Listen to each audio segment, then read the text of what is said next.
papers. I requested all of you to send the past papers, but you people unfortunately didn't ask me any a single MCQs regarding the past papers. So I'm so worried about that. I think you must have to ask some questions in the sense of the past papers.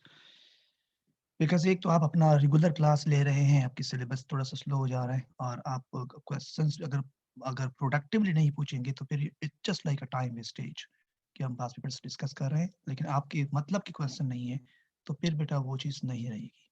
So give me a few seconds, I am going to share my folder with you, I mean the file with you.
Right. So here we go now.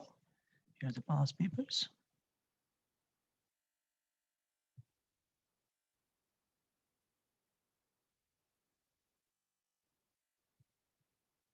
Oh, it's a different file.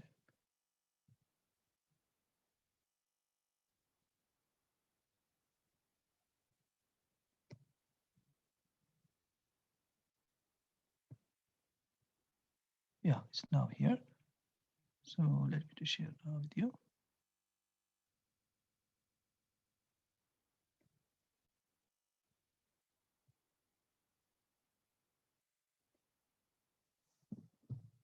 Yes. So previously I think हमने कितने MCQs किए थे? I think so कुछ 20-25 तो किए थे, जहाँ तक मेरा ख्याल है. So let's see the question.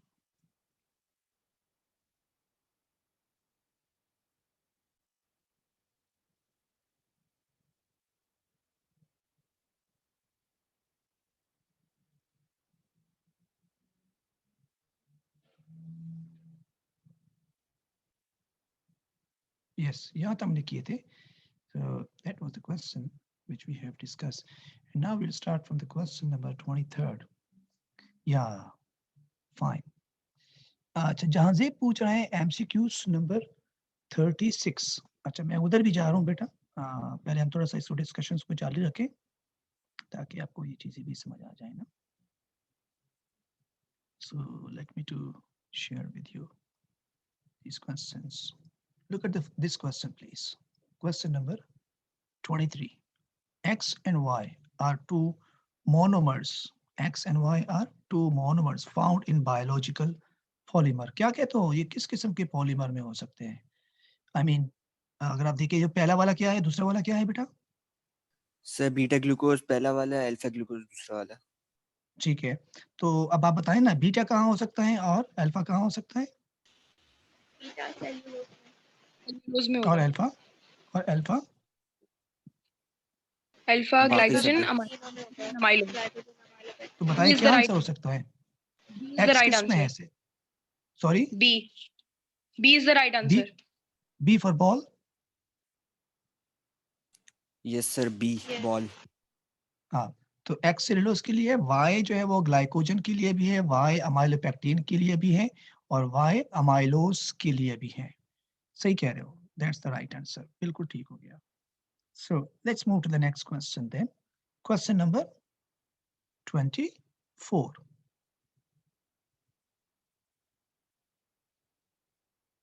Question number 24.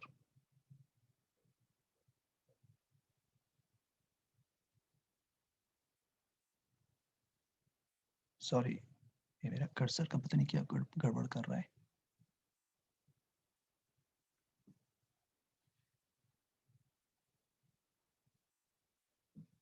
ठीक है,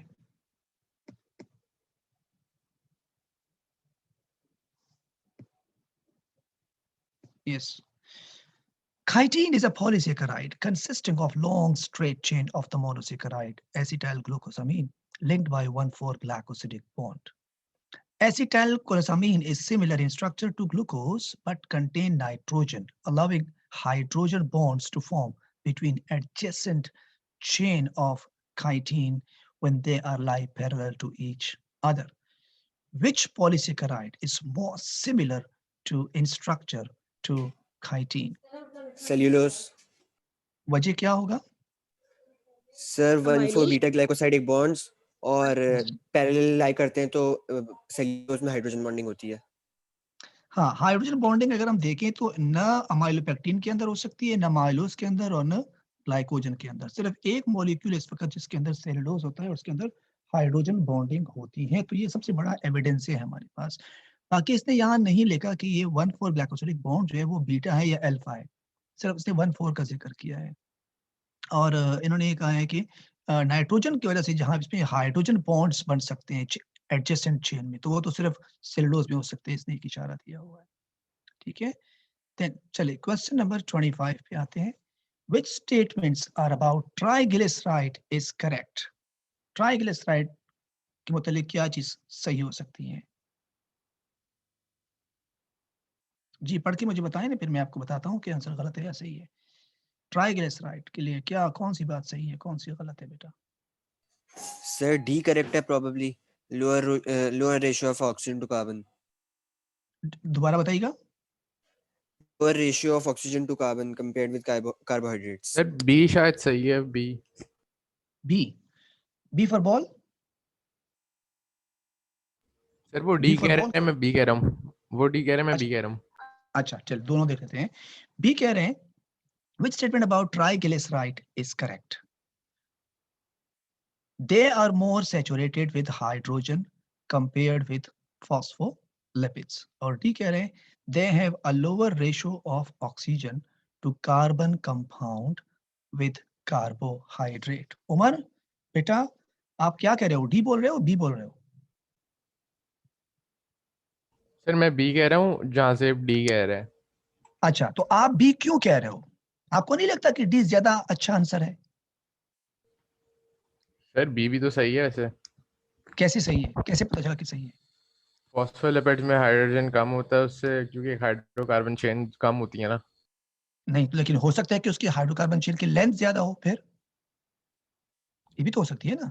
आप नहीं नंबर तो पे क्यों उसमें बात एक कर रहे चेन कम है ना, एक चेन कम है। हो? ठीक है ना, देखिए मैंने दो मॉलिक्यूल लिए, एक के अंदर दो चेन, एक के अंदर तीन चेन है, लेकिन जो तीन चेन है वो छोटे चेन है और जो दो चेन है वो बड़े लंबे चेन है। तो फिर कैसे कह सकते हो कि इसमें हाइड्रोजन बॉन्ड कम है? ये भी तो हो सकता है ना, पॉसिबिलिटी है या नहीं है? है ना? सही सही तो सही आप है। ऐसा ऑप्शन ढूंढेंगे जिसमें शक ना हो, जिसमें डाउट ना हो, और वो जो डाउट वाला नहीं है वो क्या हो सकता है? D, they have a lower ratio of oxygen to carbon compare with carbohydrate. इसमें तो शक ही नहीं है, आप कोई भी फैटी एसिड उठाओ उसमें यही होता है। उमर गेटिंग? सही है सर सही। Question number 26. A peptide bond is formed between the amino acids. Which group form the peptide bond? अगर आप इसको गौर से देखिए तो पेप्टाइड बॉन्ड किसके दरमियान बनता है? Nitrogen of the amine and carbon of the carboxylic. तो उस हिसाब से कौन सा आंसर सही होना चाहिए? A1 and 3, क्योंकि मेन स्केलेटन का अमाइन और मेन स्केलेटन का कार्बोक्सिल। बिल्कुल सही है। मेन स्केलेटन देखो, इसका मेन स्केलेटन ये है, ये आर ग्रुप है, इसका मेन स्केलेटन ये है, ये इसका आर ग्रुप है। तो हम आर ग्रुप को थोड़ी मिलाते हैं, यहाँ भी तो अमाइन है और यहाँ भी कार, लेकिन ये नहीं मिलेंगे क्योंकि ये आर ग्रुप में है।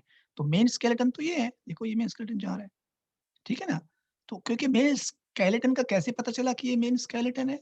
इसलिए पता चला कि अगर आप देखें तो एक स्टार्ट अमाइन से होता है और खत्म कार्बोक्सिलिक पे होता है। अब कोई स्टूडेंट ये कह सकता है कि फिर इसमें कैसे पता चला, यहाँ तो दोनों कार्बोक्सिलिक है, यहाँ भी चेंज आ सकती है और यू भी चेंज आ सकती है। तो देखो अगर आप ये कहते हो कि यूं चेंज आ रही है तो फिर तो ये आर ग्रुप हुआ ही नहीं ना। आर ग्रुप में कम से कम कुछ ना कुछ हाइड्रोकार्बन तो होते हैं, तो ये इसका आर ग्रुप है जो शो कर रहा है, ये इसका मेन स्केलेटन है। तो मेन स्केलेटन का कार्बोक्सिलिक और मेन स्केलेटन का amine, answer should be A. Let's move to question number 27. Look at this question. Protein which transports sugars out of cells have been identified. Sugar को बाहर लेके जा रहे हैं. These proteins are called sweets.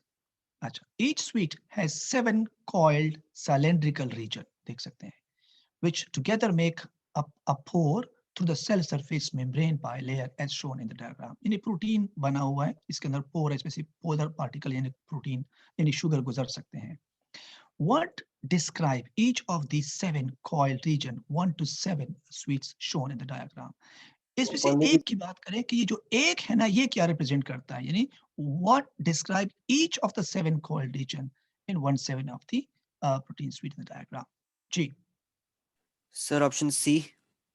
क्यों? Because sir एक के अंदर मल्टीपल कॉइल्ड रीजंस हैं और सेकेंडरी स्ट्रक्चर है, क्योंकि वो उसका रोल ही स्ट्रक्चरल है, इस वजह से सी. प्राइमरी स्ट्रक्चर हो नहीं सकता और हाँ, हाइड्रोजन बॉन्डिंग है. प्राइमरी तो इसलिए नहीं हो सकता क्योंकि प्राइमरी के अंदर सीक्वेंस ऑफ अमाइनो एसिड होती है, तो हमें कहाँ पता चल रहा है कि अमाइनो एसिड है, तो कॉइल स्ट्रक्चर है वो कह रहे हैं. फिर आप कहते हैं secondary structure held in the shape by peptide bond. नहीं, सेकेंडरी स्ट्रक्चर में पेप्टाइड बॉन्ड थोड़ी होती है. Secondary structure is held in the shape by bonds such as hydrogen bond. So C is the most appropriate answer. ठीक है. बेटा इसके अंदर एक कॉल आ रही है, मैं थोड़ी सी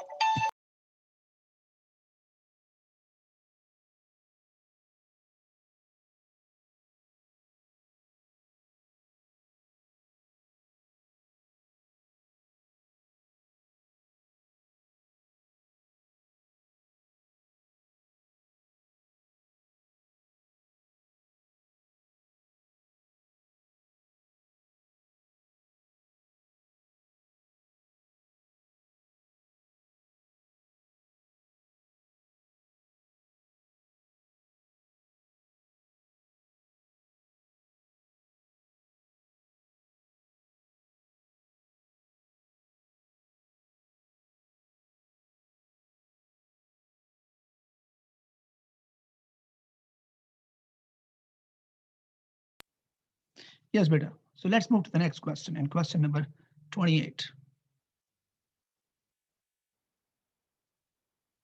Yes. Look at this. Which row shows the monomer and type of bond that form the polymer? चलिए जी.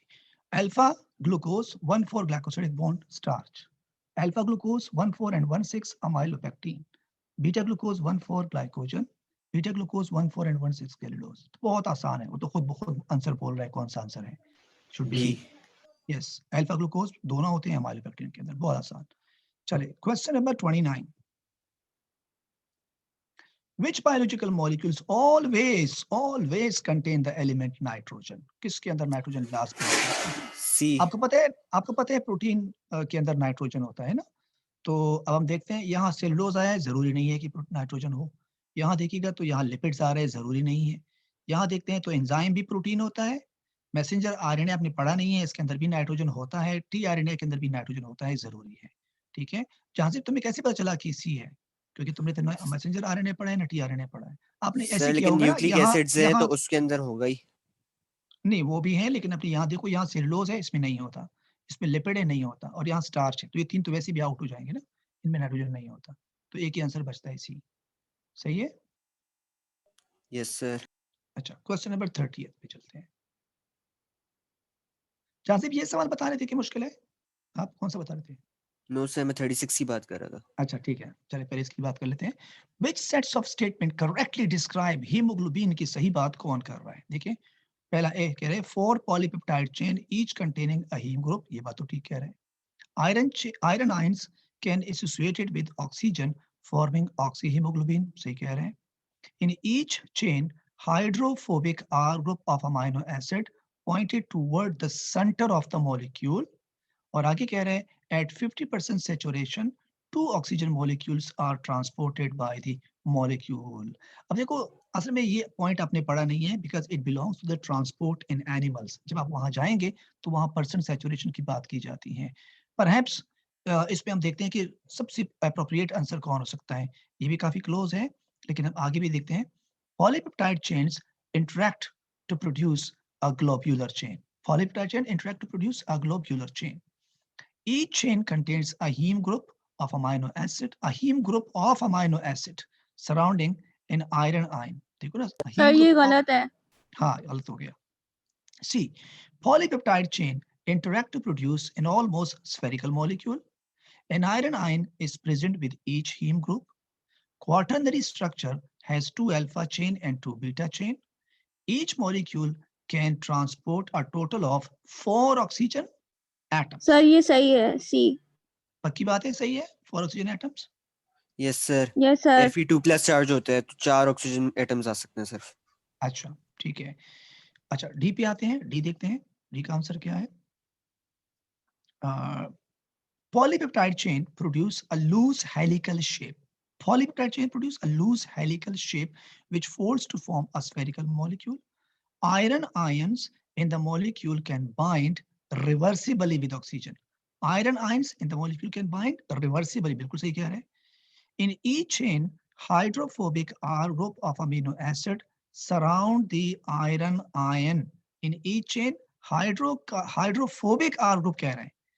Group of amino acid surround the iron ion, and each molecule can transport a total of 8 oxygen atoms. Sir D गलत है. सी है.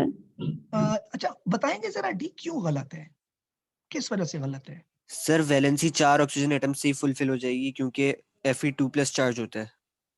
Yes sir वो 8 नहीं transport कर सकता, 4 कर. तो सोच, what should be the right answer then? सी. सी. ठीक है. Let's move to the next question, and that is question number 31st.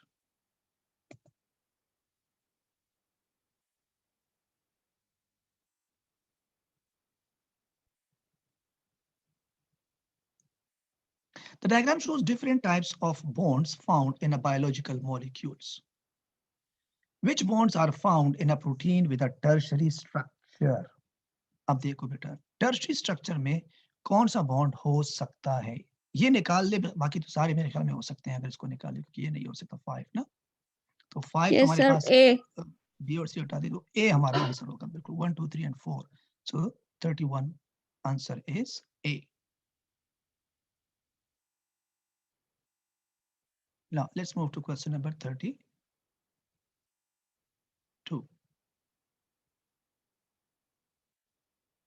इस पे फिर कॉम्पिटिटिव और नॉन कॉम्पिटिटिव इनहिबिटर आएगा, इसको छोड़ दे, ये आपने पढ़ा नहीं है. क्वेश्चन नंबर 33 पे आए. Two enzyme XY were used in experiment. Enzyme, ये तो enzyme का है, इसको भी छोड़ दें. क्वेश्चन नंबर 34 पे आ जाए बेटा. What is the function of, ये क्या हो रहा है? ये तो बायोलॉजिकल मेम्ब्रेन शुरू हो गया. बेटा ये क्या हो रहा है? इसके अंदर कैसे आ गई ये question? Should not be there. 31 के बाद तो ये बायोलॉजिकल मेम्ब्रेन कैसे शुरू हुआ? इसके अंदर कोई प्रिंटिंग एरर तो नहीं है? ये तो सारे क्वेश्चन डिफरेंट है.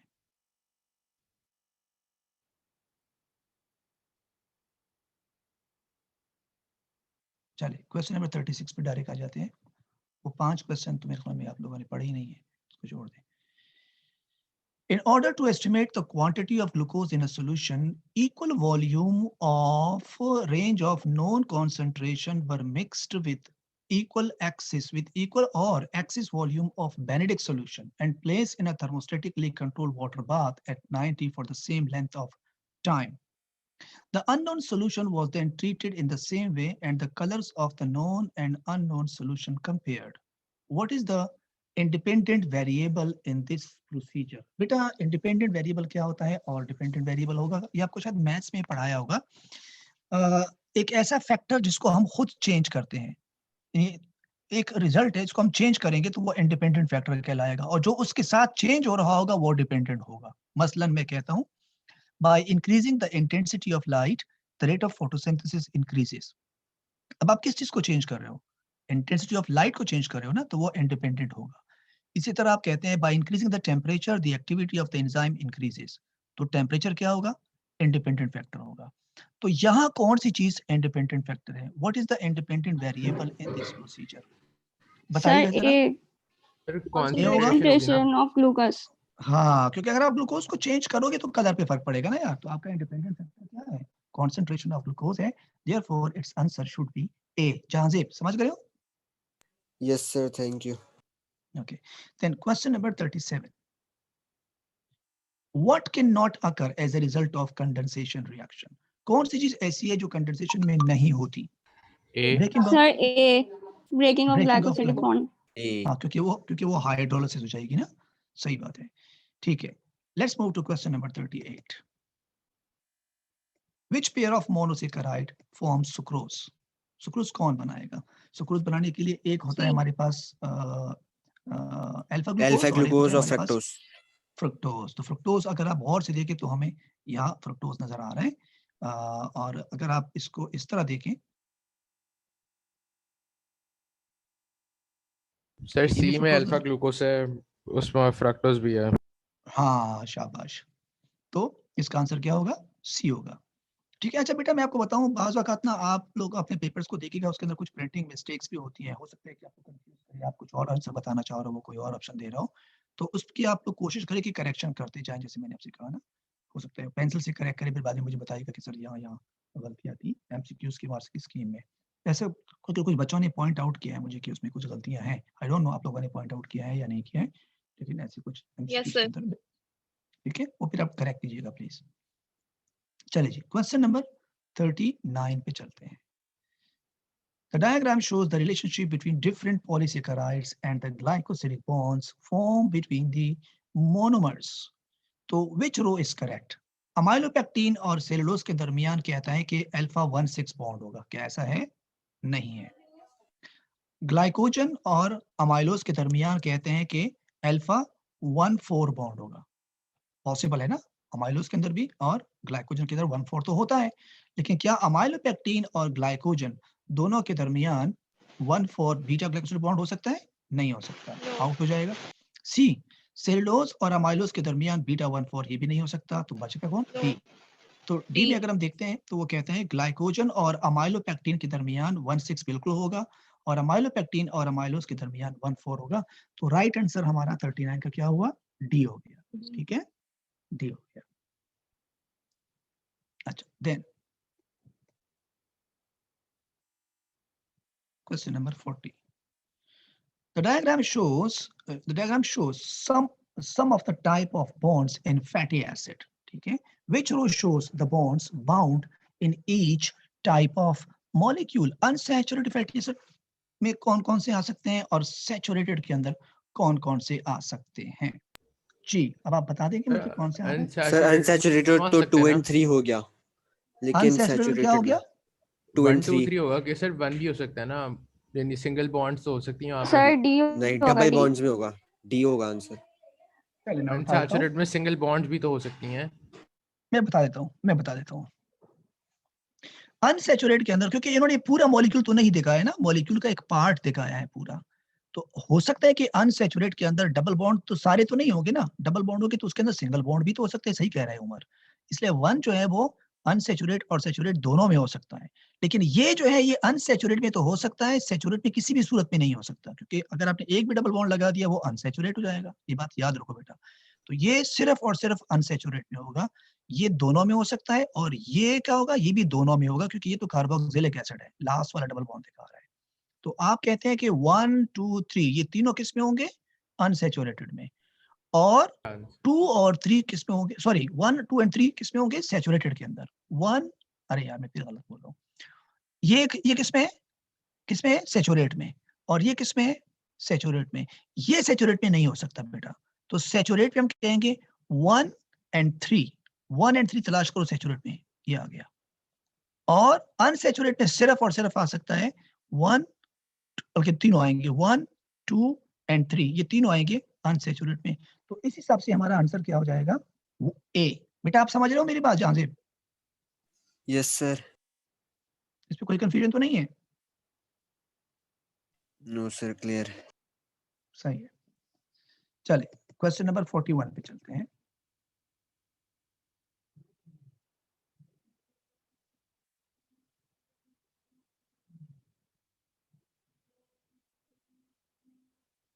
Right, what could describe the tertiary structure of a protein? Protein की टर्शियरी स्ट्रक्चर को क्या चीज शो करता है? Alpha helix, a globular structure, the specific order of the amino acid, a specific 3 dimensional shape. Umar फिर C होगा ना इसका तो। देखो, अल्फा हेलिक्स तो आपको पता है किस में होता है, सेकेंडरी में होता है ना, जरूरी नहीं है कि वो टर्शियरी में आ जाए। और आपको ये पता है the specific order of amino acid किस में होता है, प्राइमरी में होता है। तो ग्लोब्यूलर और 3D शेप ये किसका होता है, टर्शियरी स्ट्रक्चर का होता है। तो answer should be C. Very good, बिल्कुल ठीक है। अच्छा, then question number 42। The diagram show 4 monosaccharide with the formula C6H12O6. ठीक है? Which diagram do not show glucose molecule? किसमें glucose molecule नहीं है? 3 और 4 में। 3 and 4 में क्यों नहीं है बेटा? ये ग्लूकोज क्यों नहीं है? क्या क्या वजह हो सकती सर है? ये कार्बन एटम्स 2 और 3 में ना OH कार्बन एक 1 में ऊपर इन्वर्टेड होता है। है और शाबाश, दूसरे में शाबाश। यानी 2 और 3 में दोनों एक ही साइड पे हैं, एक ही साइड पे होते नहीं है वहाँ पे। बिल्कुल ठीक कह रहे हो, बिल्कुल सही कह रहे हो। इन्होंने ये जो OH है, इसके अंदर भी अगर आप देखें तो OH को इन्होंने जो कार्बन नंबर 2 पे 3 पे सारे OH होता है वो अंदर होता है ग्लूकोज के अंदर हमेशा। तो ये अगर बाहर है तो इसका मतलब ये ग्लूकोज नहीं है। और आप और एक ने आपने एक और बताया 4 क्यों नहीं है? क्योंकि इसके अंदर इसने ये वाला OH ऊपर कर दिया, दोनों अंदर कर दिए, इसलिए ये दोनों ग्लूकोज नहीं है। So this answer should B D. Question number 43। जी बेटा इसका बताइएगा। Complete digestion of polysaccharide requires all glycosidic bonds between the monomers to be broken. Amylase breaks only 1,4-alpha glycosidic bond. How completely can amylase digest molecules of amylose, amylopectin, and glycogen? अच्छा, अब answer D. बताइए जरा। Answer D क्यों? Answer D. क्योंकि sir amylose में सारे 1,4 होते हैं, अमाइलोपेक्टिन में कंपैरेटिवली 1,6 और 1,4 होते हैं, और ग्लाइकोजन में ज्यादा 1,6 होते हैं, कम 1,4 होते हैं। शाबाश। तो इसलिए कंप्लीट डाइजेशन किसकी होगी? अमाइलोज की होगी, अमाइलोपेक्टिन की कदर कम होगी और ग्लाइकोजन की सबसे कम होगी। ठीक है बेटा, ये बाकी बच्चे जो कनेक्टेड है उनको समझ आ रहे हैं ना सबको? आप लोग प्लीज। Yes sir. बेटा आप सबको राइट है, कोई भी किसी को समझ ना आ रहा हो प्लीज क्वेश्चंस करें और कॉन्सेप्ट्स को क्लियर कर लें ताकि कल एग्जाम में आपको परेशानी ना हो। ठीक है, सो let's move question number 44। Which statement about a triglyceride molecules are correct? Triglyceride molecule के मतलब कौन सी बात सही है? क्या कहते हो? It sir always D. contain unsaturated hydrocarbon फिर tail. 2 ये और तो 3 हो ही है नहीं ना सकता। सही। हाँ। It is formed using ester bond and it contains a hydrophilic glycerol head. बेटा कह रहे हैं हाइड्रोफिलिक, तो ये तो गलत है। 3 कह रहे हैं it does not form hydrogen bonds. बिल्कुल ठीक। So 2 and 3 इसका मतलब है आंसर हमारे पास आ गया डी। क्वेश्चन नंबर 46 पे चलते हैं।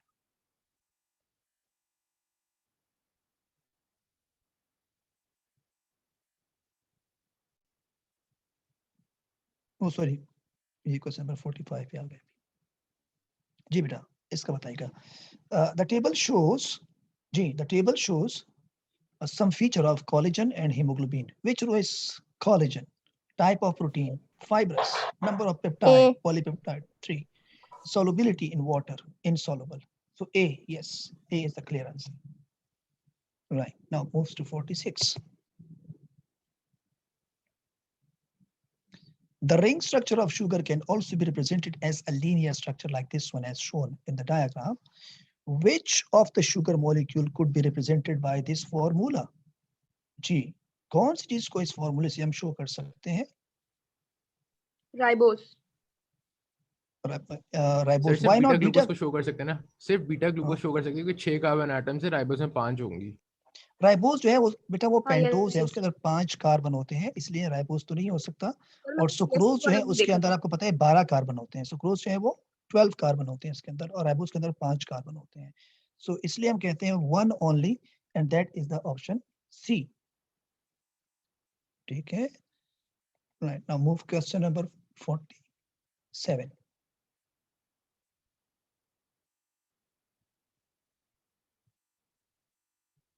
What is the minimum number of carbon atoms in an amino acid? It's a good question.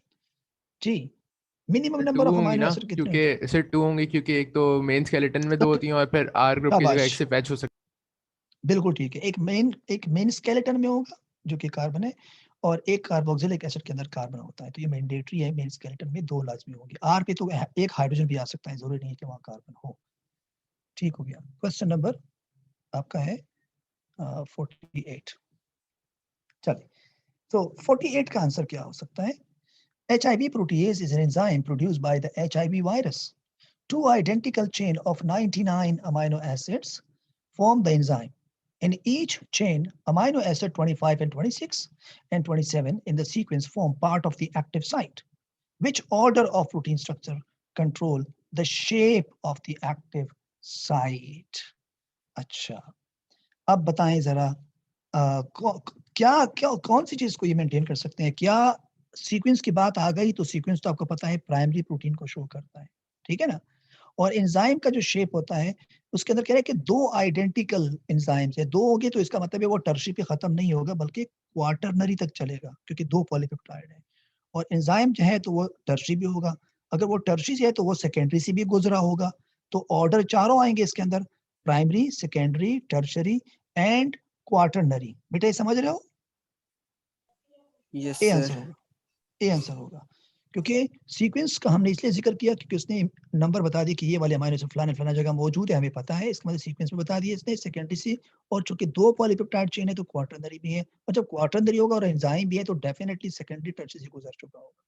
तो 40 इसका जो है ए आंसर होगा 48 का। अच्छा, then let's move to 49. What is the general formula for amylopectin? जी, डी होगा सर इसका, क्योंकि 5 कार्बन हो नहीं सकते और वो एक वाटर निकल जाता है शाबाश। तो सी भी हो सकता हाँ, तो वाटर का एक मॉलिक्यूल रिलीज होता है, इसलिए जो इसका आंसर होगा वो होगा C6H10O5, यानी हमारे पास एक ही ऑप्शन बचता है, that's D. D is the right answer. ठीक है, let's move to question number 50.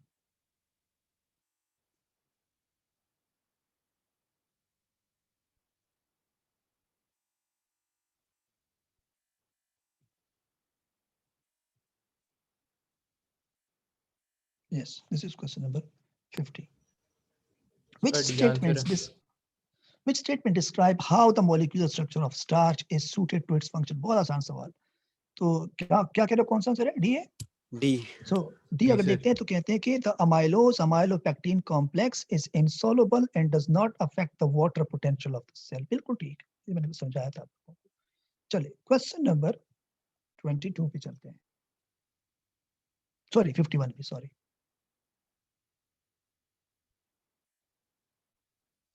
Cow and whales are mammals that produce milk to feed their babies. Newborn whales grow faster than newborn cow. The milk of both cow and whale contains saturated fatty acid with different chain lengths. The table shows the percentage of saturated fatty acids of different length in cow and whale. Chain of length 4 to 12, 14, जितना आप नीचे आते हैं तो chain की length बढ़ती जाती है, हाइड्रोकार्बन की तादाद बढ़ती है। और ये काव है, ये व्हेल है, उनके दरमियान प्रोपोर्शन है। तो आप देखिएगा शॉर्ट चेन है ये, और ये जितना नीचे ये लॉन्गर चेन है। तो लॉन्गर चेन की अगर हम प्रोपोर्शन देखें तो हमें यहाँ काव में अगर देखा जाए तो इसकी प्रोपोर्शन कंपेरेटिवली ज्यादा है इसके मुकाबले में, और शॉर्ट चेन की अगर देखें तो वो फिर यहाँ थोड़ी सी ज्यादा हो गई, फिर शॉर्ट चेन की यहाँ पे ज्यादा हो गई, फिर जब सबसे छोटी शॉर्ट चेन है वो काव में बहुत ज्यादा है। तो कुछ डिस्क्रिप्शन देखते हैं, कहते हैं which statement about the ratio of short fatty acid tail यानी to long fatty acid tail in the milk of cow and whale is correct? इन दोनों का रेशो निकाल के बता रहे हैं कि अगर हम काऊ के जो चेन है शॉर्ट वाले और लॉन्ग वाले यानी 4-6 को 18 वाले के साथ कंपेयर करें तो क्या चीज बता रहे हैं? बताइए बेटा, अगर मैं इसका रेशो निकालूं पहले काऊ के लिए, ये नॉमिनेटर और ये डिनोमिनेटर, ठीक है, लॉन्गेस्ट वाला, उसकी तादाद के हिसाब से देखें। और इसी तरह अगर हम इसकी तादाद को इससे देखें तो क्या चीज हम स्टेटमेंट दे सकते हैं? The ratio in cow milk is higher because young cow need more energy than young whales. क्या ये बात सही है? नहीं नो सर, उन्होंने ऊपर बताया है कि वो ज्यादा young तेजी whales से ज्यादा वेल्स ग्रो जल्दी करती हैं। बिल्कुल ठीक, तो नहीं हो सकता। The ratio in cow milk is lower because young cow need less energy that young well. ये हो सकते हैं? सर नहीं काउस सर, का वो रेशियो ज्यादा हायर है है। ना। हाँ, गुड, ठीक है। So see, the ratio in whale milk is higher. The ratio in whale milk is higher because young whale need less energy than young cow. ये भी नहीं हो सकता। इसका मतलब हमारे पास एक ही ऑप्शन बचता है, वो डी है। देखो क्या कहते हैं D. The ratio in whale milk is lower because young whales need more energy than young cow. क्या कहते हो सर बेटा? डी सही है। हाँ, देखो ना, the ratio in whale milk is lower because young whales need more energy. जितना रेशो कम होगा इसका मतलब है उतने हाइड्रोकार्बन जो लॉन्ग वाले चेन है वो ज्यादा है ना, क्योंकि लॉन्ग चेन जो है वो डिनोमिनेटर है, तो डिनोमिनेटर जितना बढ़ता जाएगा उतना रेशो कम आएगी। तो रेशो कम आई इसका मतलब कि उसमें ना ज्यादा एनर्जी चाहिए उनको as compare to cow. So D is the right answer. चलिए जी, question number 52। The structure of phospholipid and triglyceride include the following: glycerol linked to fatty acid, hydrophobic fatty acid chain, saturated fatty acid chain. Which structure enable the formation of a lipid bilayer in the cell surface membrane? खैर ये तो आपने पढ़ा नहीं है chapter, अभी membrane का chapter बल्कि थोड़ा पढ़ लिया था आप लोगों ने, उस हिसाब से आप जवाब दे सकते हैं। Which structure enable the formation of a lipid bilayer? कौन कौन सी चीजें बाइलेयर बनाने में काम करते हैं? Glycerol linked to the fatty acid, या hydrophobic fatty acid chain and saturated fatty acid chain? जी बेटा। सर 2 and 3 क्योंकि फॉस्फोलिपिड्स में saturated fatty acid chains probably ज्यादा होती हैं और हाइड्रोफोबिक फैटी नहीं एसिड सर, चेन्स वो होती हैं, इस वजह से माइसेल अनसैचुरेटेड बनता हो है। सकती है ना बाइलेयर में तो। अच्छा ठीक है बेटा, मुझे एक बात तो बताओ जरा आप लोग, क्या क्या ये मुमकिन नहीं है कि जो हमारे पास बायलेयर है उसके अंदर सैचुरेटेड के अलावा अनसैचुरेटेड हो या मिक्सचर हो अनसैचुरेटेड दोनों का? होती हैं, दोनों का पॉसिबल मिक्सचर है हो ना, सकता है। दोनों का मिक्सचर भी हो सकता है, तो ये जरूरी थोड़ी है कि हम ये कहें कि लाजमी है कि वो सैचुरेटेड फैटी एसिड चेन होगा। तो इस हिसाब से जो हमारे पास आंसर 2 और बचता है वो 3। सिर्फ एक ही एक सेकंड में देखो प्लस क्या कह रहे हो तुम Umar? Sir glycerol linked to fatty acids अगर ना हो तो फिर तो बनेगा ही नहीं ना, लिपिड वो फॉस्फोलिपिड्स ही नहीं बनेंगे फिर तो। नहीं, लेकिन एक चीज और भी तो है ना, the structure of the phospholipid and triglyceride, phospholipid and triglyceride include the following, दोनों में है glycerol link to fatty acid chain. बेटा लेकिन एक बात है, ट्राइग्लिसराइड के अंदर जो हमारे पास ग्लिसरॉल होता है ना वो तो नॉन पोलर होता है, ये आप जानते हैं, ठीक है, और फॉस्फोलिपिड के अंदर जो होता है वो पोलर होगा, दोनों के दरमियान इसमें फर्क होता है। सो कह रहे हैं कि which structures enable the formation of, हाँ हाँ, उस सेंस में आप कह सकते हैं कि अगर मेम्ब्रेन की हम बात करेंगे तो फिर हम ये कह सकते हैं कि 1 हो सकता है एंड 2 हो सकता है, या so in this case that should be A. Yes, absolutely right. तो हमारे पास जो 52 का आंसर होना चाहिए वो क्या होना चाहिए? ए होना चाहिए, ठीक है। Let's move to question number 53।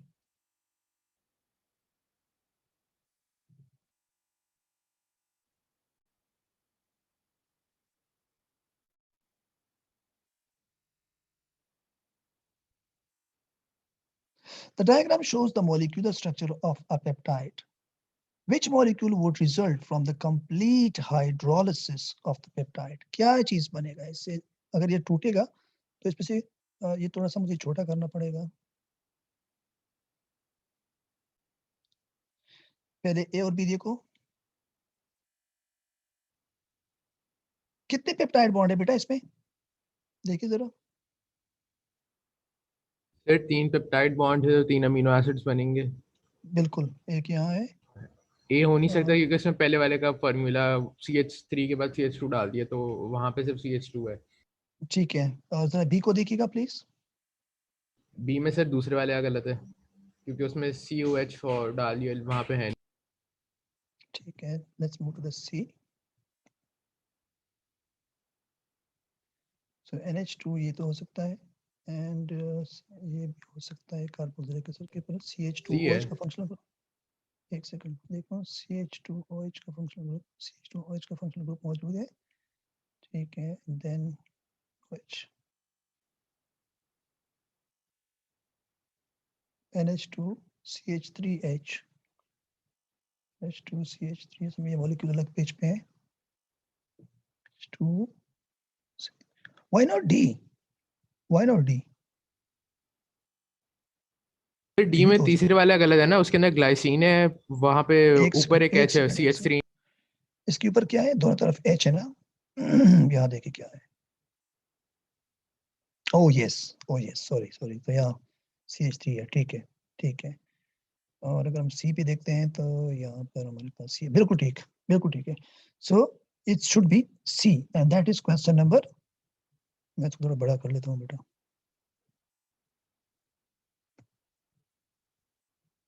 ठीक है। So let's move to the next question, and that is question number 54. So what is the answer of 54 now? Please focus कीजिएगा।